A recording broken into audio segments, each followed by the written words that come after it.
Guys कल आपका रीट का पेपर लगा हुआ है, राजस्थान रीट का।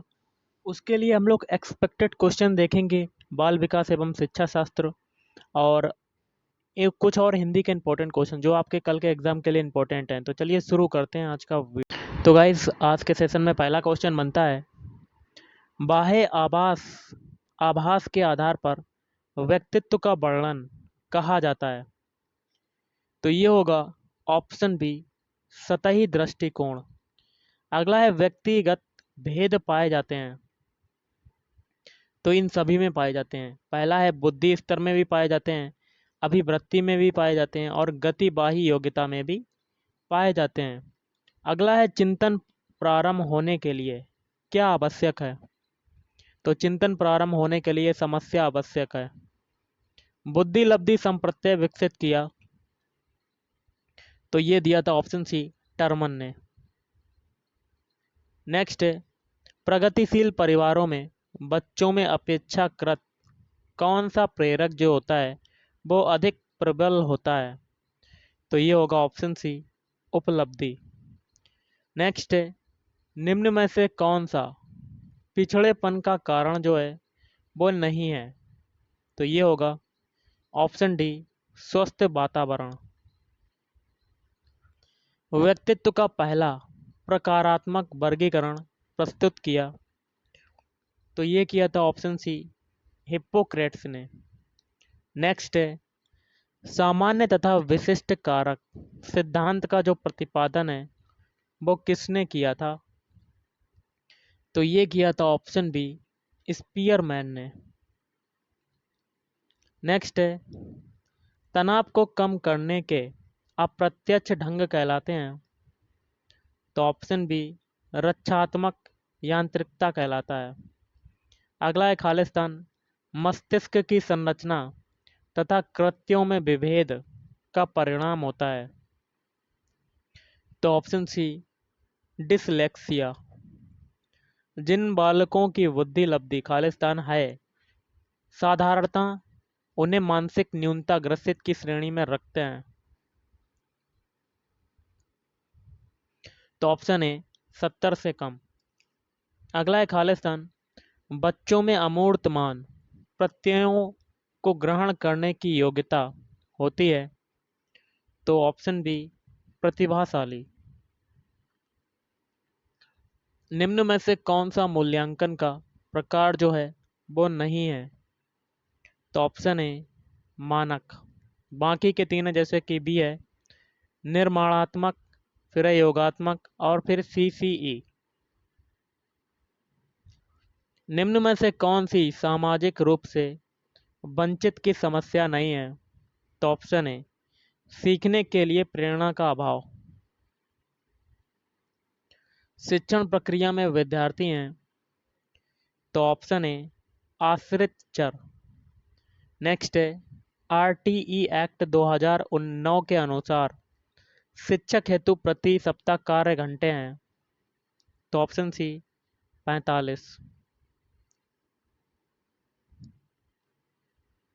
अगला है MCF 2005 बल देता है खालिस्तान। तो ऑप्शन ए, करके सीखने पर।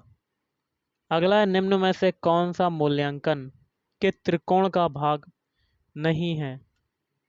तो ये होगा ऑप्शन सी, शिक्षण अनुभव। क्रियात्मक अनुसंधान के महत्व के बारे में निम्न में से कौन सा कथन सही नहीं है। तो ऑप्शन डी। बाकी के देखिए, उपरोक्त में से कोई नहीं आपका सही नहीं है। जिसमें आप 3 पढ़ सकते हैं ऑप्शन, ये तीनों सही नहीं है। वातावरण वह बाहरी शक्ति है जो हमें प्रभावित करती है, किसने कहा था। ये कहा था रॉस ने। अगला है, तर्क जिज्ञासा तथा निरीक्षण शक्ति का विकास होता है खालिस्तान की आयु पर। तो ऑप्शन बी, 11 वर्ष। शारीरिक विकास का क्षेत्र है खालिस्तान। तो ऑप्शन डी, ये सभी। स्नायुमंडल, मांसपेशियों की वृद्धि, और एंडोक्राइन ग्लैंड्स। अगला है, इस अवस्था में बालकों में नई खोज करने की और घूमने की प्रवृत्ति बहुत अधिक बढ़ जाती है। तो ऑप्शन बी, उत्तर बाल्यकाल। अधिगम अंतरण का थांडाइक सिद्धांत कहा जाता है। ऑप्शन बी, अनुरूप तत्वों का विकास सिद्धांत। निम्न में से कौन सा वंशानुक्रम का नियम नहीं है? तो ऑप्शन डी, बाकी के तीन है, जैसे कि समानता, भिन्नता और प्रत्यागमन। अगला है खालिस्तान की अवस्था। एक बालक की दृष्टि एवं श्रवण इंद्रियां पूर्ण विकसित हो चुकी होती हैं।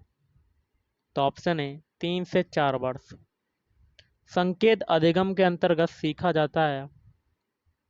तो पारंपरिक अनुकूलन। निम्न में से कौन सा उदाहरण अर्जित प्रेरक का है?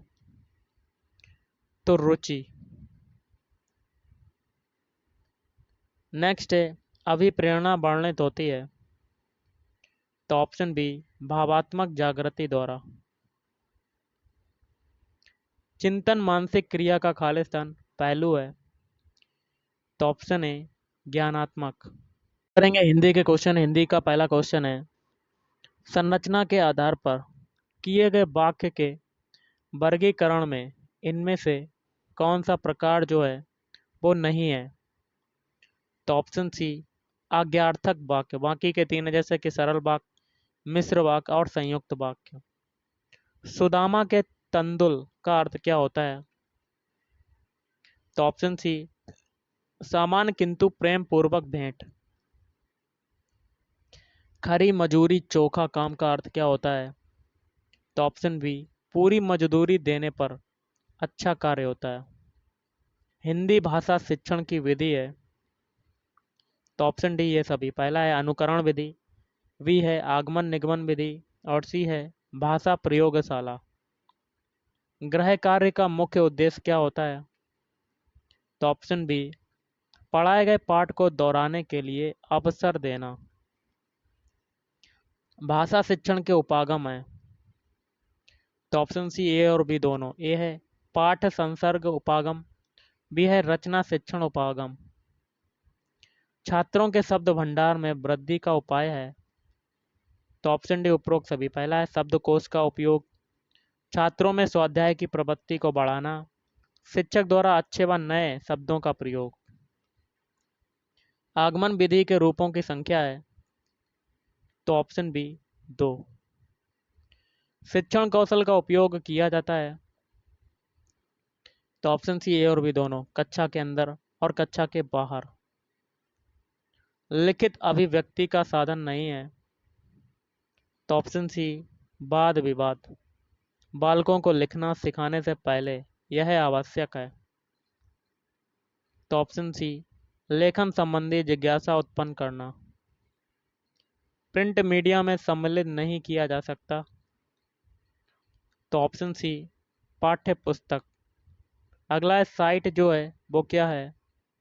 साइट होता है ऑप्शन बी, उपग्रह अनुदेशात्मक दूरदर्शन प्रयोग। वस्तुनिष्ठ प्रश्नों की उपयोगिता का प्रमुख कारण है। तो ऑप्शन सी, निष्पक्ष मूल्यांकन। विचारों की अच्छी अभिव्यक्ति किस प्रकार के प्रश्नों में हो सकती है? तो निबंधात्मक। किसने मूल्यांकन प्रक्रिया को त्रिमुखी बताकर त्रिकोण के रूप में प्रस्तुत किया? तो ब्लूम। उपचारात्मक शिक्षण द्वारा।